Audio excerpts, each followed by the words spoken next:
Hi, I'm Dr. David Dobson. Welcome to Conversations. Today, my guest is Judah Adeni. Judah is a PhD candidate in management at Memorial University of Newfoundland. Today, we will discuss Judah's PhD research exploring how rapid technological change and an aging workforce are reshaping a modern environment. Welcome to show, Judah. Thank you so much, David. It's been a pleasure, to be on this platform. Thanks for the invite, and I'm excited for an engaging conversation. Judah, for your PhD, you are examining how older workers experience technology in the workplace. Tell us, why are you interested in studying this topic? Thanks, David. So I think this the interest in this topic, without my knowing, actually started even before I began my PhD, right? So it started from a conversation I had with, a neighbor of mine, when I used to live in Ontario. Now, this neighbor of mine, you know, it was very friendly. I was new to Canada. He was very interested in me. With my economics background, and I came to do a master's in economics.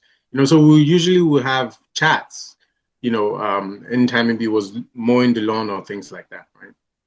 So one of these days, I was curious because it wasn't working, right? Hmm. But it was, sharp. It was fit.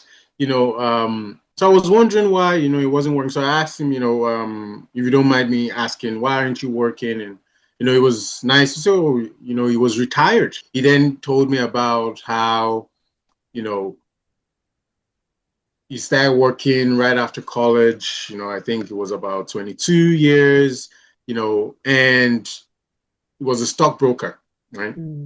And things, were done a certain way, right? So for instance, on the trading floor, they did things, usually by phone, or, they would write down trades manually, and then late 90s, early 2000s, things started to change really quickly. The introduction of computers, software to take trades and things like that, right? And he started to struggle a little bit. Now, that wasn't the problem. The problem then was we had all this new um, workers coming from straight from college who were more familiar and comfortable with these technologies, right? So they were doing it faster, they were making trades faster. It's based on commission and, and things of the sort, right? So he began to feel a bit left behind, right? Now, luckily, he, already um, accumulated a good pension, right?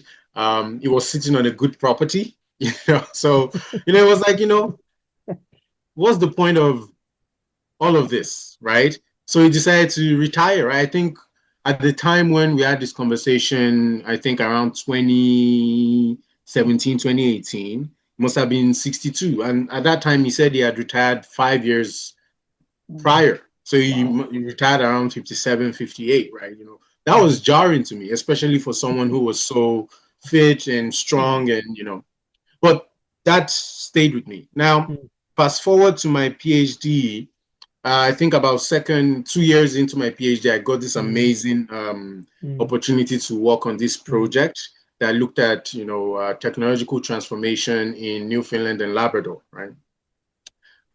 So the project specifically was looking at, some of the hindrances and barriers to, different sectors of the workforce, right? So we focused through an equity lens on, you know, um, women, persons with disabilities, people who are generally disadvantaged in the Hmm. workforce, right? That was the focus of the project.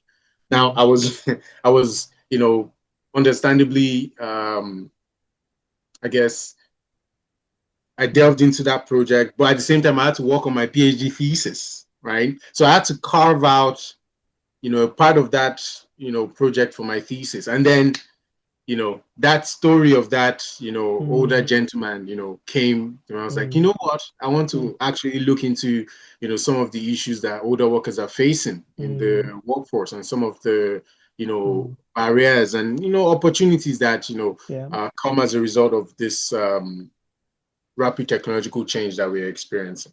Yeah. Judah, just to clarify, who is considered an older worker? That's a very good question. And I get this question frequently, because um, depending on where you are in the world is defined, different. But for my Mm. research and my focus, Mm. I use the Statistics Canada Mm. definition, Mm. Canadian definition of Mm. people 55 years or older. So Mm. when I talk about older workers, I'm usually talking about people 55 years of age or older. Yes. I feel old. My supervisor, right, will always, anytime he's looking through like my write up and, I reference older workers 55, he'll be like, ouch. A good way to think about it Yeah. is, Yeah. experienced workers, right? Rather than Yeah. older, Yeah. experienced workers, right? I think Yeah. that's a better way to put it. Yeah. Yeah. I think you raise a very interesting point about this older worker. But historically, the older workforce always been kind of marginalized as they get older. So why it is critical to address the challenges and opportunity presented by rapid technological changes in the context of an aging workforce, Judah? Thank you. So as you've, so very rightly, said, older workers, even before this recent trend of, Yeah. rapid technological change that we're experiencing, older workers have generally been one of the groups in the workforce that have been, marginalized, right? There's a lot of, Yeah. stereotypes about older Yeah. workers, right? Yeah. The fact that, old dogs that cannot learn new Yeah. tricks, might be too expensive. Yeah. They're set in their ways, Mm. they're resistant to change, Mm. you know.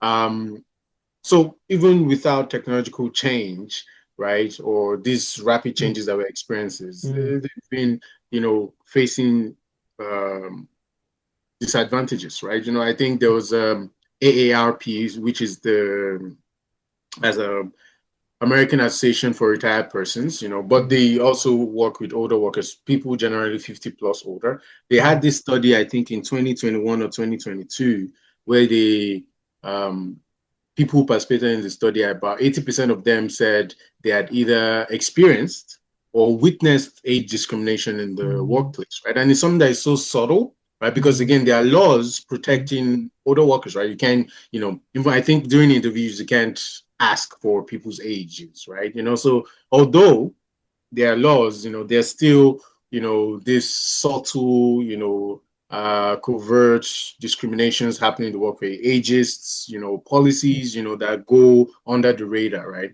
But Mm. now, you know, it's not something we can overlook anymore, right? Mm. Because what's happened now is, we are facing a very strong demographic shift, right, in the Mm. workforce now, right? Where, the amount of people, you know, using the definition 55 years or older are increasing, right? But we are not having the same amount of people or younger entrants, into the workforce, especially in developed nations like Canada, right? Mhm. So I think, over the last 20 years, the number of older workers in the workforce has doubled, right? But we're Mm. not getting that same number, coming in, right? So we are Mm. facing labor shortages, right? Mm. In key sectors, so like in healthcare, Mm. manufacturing, the mining sector, this is an issue, right? It's the reason why, many countries are relying on immigration and things of the like, right? Mm. But it's still not sufficient. We need to leverage Mm. the expertise of older Mm. workers because older workers, Yeah. they're, the repository of knowledge in the Mhm. organization, right? Mhm. They have so much experience, knowledge that, only time can buy, only time can afford you those experiences, right? No matter how maybe technically gifted you are, there are some things you do not learn, until you've been in a particular position, role for a long period of time, so if we're not able to, leverage some of this expertise of older workers, right? Mm. If we are allowing them to go, right, because of how we are treating them, we're going to be losing, organizations are going to be losing competitiveness. They're going to be losing, a lot of, knowledge, a lot of, and it's going to impact their productivity in general, right? So now that is one side of the puzzle. Now, the other part of the puzzle that I'm examining is in terms of technological change, right? I feel like what more can I say about, the technological change that we are currently experiencing? And, interestingly, when I started work on this particular topic, ChatGPT wasn't even, invented yet, or, it wasn't launched yet, right? Now, thinking about that when it was launched November 2022 to where we are at now, it's astronomical, right? Organizations, employees, employers are all scrambling. It's like, oh, how do I, leverage this new technology? No one wants to be left behind, right? Now, with that technological change and the fact that in general, older workers are, often overlooked, right? But now we can't overlook them, right? So then it begs the question, how then do we make sure that this rapid technological work environment is conducive for older workers to continue to thrive and, to possibly prolong, their stay in the workforce, right? So, that's basically, what I'm looking at, what are some of their experiences and how does this impact, some of their outcomes, like, their retirement decisions. You're studying this topic from organization perspective. What are you proposing? So, so in general, previous studies have looked at this topic, right? Now, if you check the literature, most of the studies that have looked at the interaction between older workers, technological change, their response to technological change, they're really old, right? 1993, 1995. We don't have a lot of new studies, right? And even those older studies have usually come from a more economic perspective, right? And I mean, rightly so, right?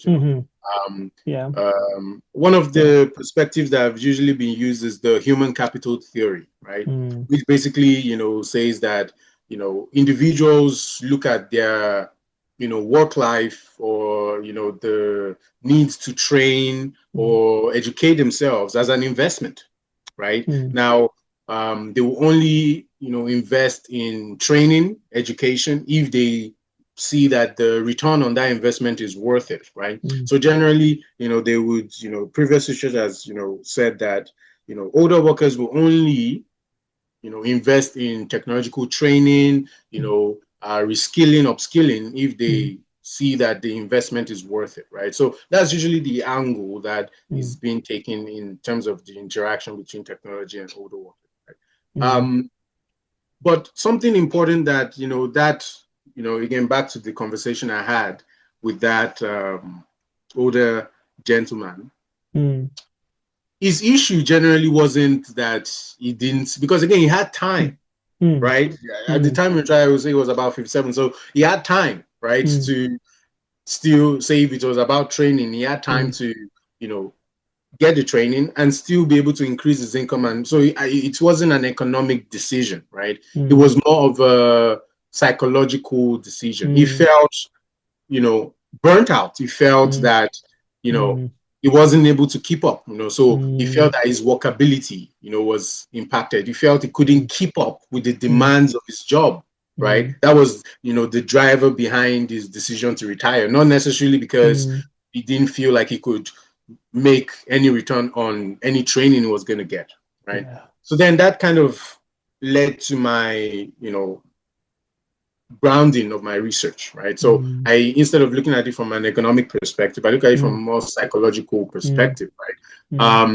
So I used kind of a sequential mixed method approach, right? Where I conducted a systematic literature review just to kind of get a sense of, because again, as I said, a lot of the research on this is, old or older research, there's not a lot of new research. So I wanted to get a sense of, what exactly has been said in the literature. What are some of the gaps? What are some of the, gaps in literature? What are some of the areas that, would be more beneficial for me to look at, right? And, from that review, I was able to get some, understanding clearer perspective of, some of the gaps in the literature. And, that then informed another study, right? So that study, I used the job demand resource theory, right, to Mm. ground, the model I developed for that study, right, which Yeah. basically says, that, when there are imbalances between the job Mm. demands and the resources afforded by an organization, right, Mm. it could lead to either, health impairment, right, Mm. in the form of burnout, stress, exhaustion of that kind, or it could lead to motivational outcomes, right, engagement, commitment, or things of that nature, right. Now, I proposed, that technological change, Mm. um, can be or can constitute additional job demands for older workers, right? Mm. And again, now my focus Mm. is on older workers, but I do believe that Mm. this is something that happens to, I mean, if you've ever had to learn a new software, right, you Yeah. can, everyone has had that, or most people have had that experience where how challenging it can be. That It is. learning curve, Yeah. can be so very challenging, Yeah. strenuous, it can lead to Yeah. exhaustion and burnout, right? So I propose Yeah. that, technological change can constitute additional job demands that could lead Mm. to burnout, which could then impact older workers feeling impact their perceived workability, right? Which is Mm. their subjective assessment of their ability to continue to meet Mm. up with the demands of their job, right? So Mm. that's the interpersonal demands, the mental Mm. demands, the physical Mm. demands of the job, right? Mm. And then I then propose that when that perceived workability is reduced, Mm. right, that it will then lead them to say, you know what, I Mm. want to retire, right? So I propose the Yeah. sequential Yeah. mediation model and Yeah. then have Yeah. moderators. It's Yeah. quite a complex model. I had three Yeah. moderators in terms of computer self-efficacy, technological training, Mm. and organizational justice, right? Which I felt was important because of, what you had previously mentioned about how they've been overlooked, ageism, age Mm. discrimination, Mm. that alone can push people out of the, Yeah. workforce, right? So that was Yeah. basically the grounding of my. Yeah. Judah, what have you done so far in your research study?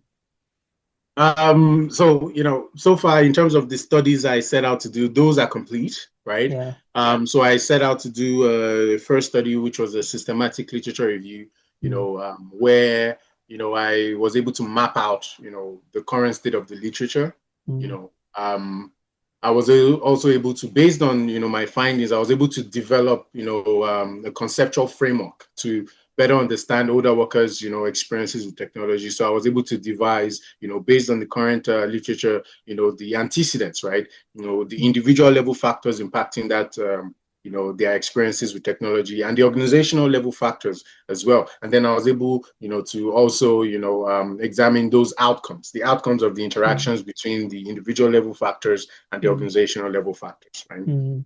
Now, based on the findings of that, then I was able to then develop, the model that I then Mm. tested. Mm. Now, the second study, the model, was so very interesting in terms of my Mm. findings, right? Um, and it was interesting for a few reasons. Now, the my original hypothesis was that, you know, there was an indirect relationship between technological change, Mm. right, and older workers' retirement intentions, right? That was Mm. my original, so I believed, and then I hypothesized the more technological change that older workers might experience, the more they might intend or might be more, you know, um, willing to consider retirement, right? Mm. But that did not hold up in my study, Mm. right? Now, I would talk about why I believe or why I think that did not hold up and some of the lessons, that I think we need to Mm. draw from that, right? Which ties back to, what we've Mm. said about, discrimination. Mm. And now Yeah. for my study, I used a prolific sample, right? Now, Okay. for those who are not familiar with prolific sample, prolific, is an online panel data sample that, you Okay. have participants, and then, they answer your survey, so it's online, Okay. it's based online, Okay. many researchers have used it, it's been Mm, successful, it's been shown to be, quite mm, high quality. mm-hmm. Um, Now I use that prolific sample for my study. But usually people who will go online, who are part of a prolific platform Yeah. and who want to use prolific as, or answer surveys on prolific, usually they are comfortable using technology, That's right? true. That's why they're So online in first place, I guess. that's why they're online in the first place. If you are someone who's struggling to use technology, you're not going to say, oh, now I want to go online and do surveys, right? So I Interesting use point. that, and then my hypothesis did not hold because these particular people, because of their comfort with technology, they didn't feel burnout. They Yeah, didn't, so that relationship did not hold, right? it is. Now, Okay. while that did not hold, that sent, another message to me, right? Now, older workers, from the literature, and from, the general assumptions that we have, they're always being lumped up as one homogeneous group. Oh, they are not digital natives, right? They are not comfortable with technology. Oh, they can, dismissive, you know, um, assumptions and stereotypes, right? But then the findings of this particular study negates that, right? It Mm, challenges that by saying, mm. no, no, no. There are some older workers that do feel comfortable, right? That do Yeah, feel confident, yeah, enough to use this technology, yeah, right? yeah. And then that results, kind of challenges these assumptions. And even previous research that has shown, older workers to, be lacking in that area. Judah, what is next for your research? Mm. So right now, the goal is to try and publish, some Yeah. of the studies that I've worked on. I have some in the pipeline, so to do that, I also, have, other areas of inquiry that I want to explore. One of which I've mentioned, you Mm, know, uh, the occupational job specific contexts. You know, um, I also want to, use a more intersectional approach, right? Which is what I think is lacking in terms mm, of the research on older workers. As I said, previous research, previous studies have kind of looked at older workers as this homogeneous group, right? Where, they act and react the same way, right? But I think there's a need for us to look at the different intersections, right? How does, race, how mm. does gender, how Yeah, does, um, socioeconomic status, right? How yeah, does this impact, this relationship, right? You can't just lump it, they are a heterogeneous group, so we have to treat them as yeah, such. So I yeah, want to do more research on that. yeah. Judah, how would you describe your PhD journey so far? Ooh, I could go on and on and on about, I think the my PhD, journey, has been so transformative for me. I'm definitely not the same person I was when I started. It's, apart from just, the professional academic side of it, right? Even on the Mhm. personal level, right? There's so many things that, and I know it's not just for me, Mm, even just from talking with other people, I'm sure mm, for you as well, it yeah, teaches you, resilience, yeah, right? It teaches you, humility, right? Because then mm, very, when you start doing research, you very quickly discover that you do not know much, right? um, it helps you stay grounded, right? It helps you um, be more critical. It helps you open your world, open your mind, right? So I think it has been the most transformative experience. I've also been so very, fortunate, and lucky to be surrounded by, amazing mentors, amazing colleagues, a very good support system that has kind of grounded me and, helped me to develop even, you know, as a scholar and even as a human being, right? So it has been, I think, now I'm nearing the end, I'm having, yeah, this, when you get, yeah, you feel the, I don't know the word, I'm just reminiscent, and Yeah, it's just so wonderful the experience I've had. yeah, yeah. Wonderful. Thank you for your time, Judah. Best wishes on completing your PhD. Thank you so much, David. I really enjoyed this conversation.